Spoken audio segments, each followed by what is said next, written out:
Welcome to Slash Detroit for Friday, January 10th, 2014. Today's episode is brought to you by the giant ice balls forming in Lake Michigan.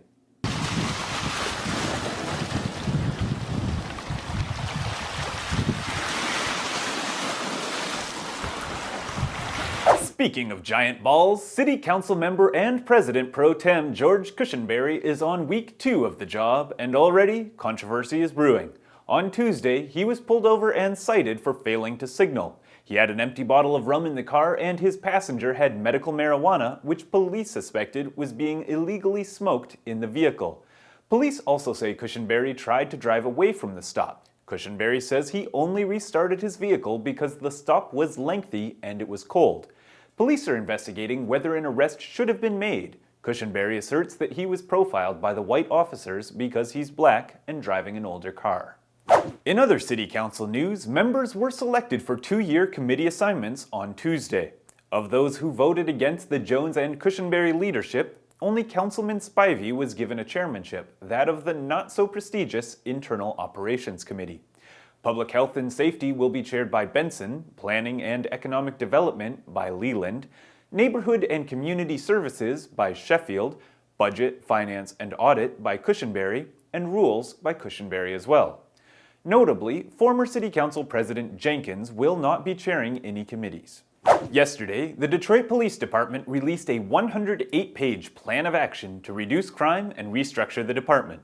Highlights include specific numbers and time-bound goals, such as reducing crime by 10%, going from the current 93% to 100% compliance on the federal consent decree, and going from 50% to 70% closure of homicides. The department will also be restructured to be less top-heavy and get more officers away from desks and into patrol cars. In 2013, the state's Treasury Department collected $429 million more than expected and is now projecting that Michigan will collect $106 million more than expected this year and $172 million more for 2015. The altogether $700 million increase is already being fought over, with Republicans looking for tax cuts and many Democrats calling for more money to be spent on education or revenue sharing with municipalities. ESPN took a poll of 320 active players, asking them who the most feared player in the NFL is. Detroit Lions players took first and second in the poll, with Ndamukong Suh getting 19% of the votes and Calvin Johnson getting 18%. ESPN noted that the Lions should have fared better with 2 of the game's most intimidating players on their roster.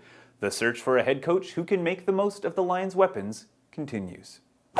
In events, the DIA's Detroit Film Theater turns 40 years old this weekend and will celebrate by showing 10 of their favorite classics at the 1974 price of just $2.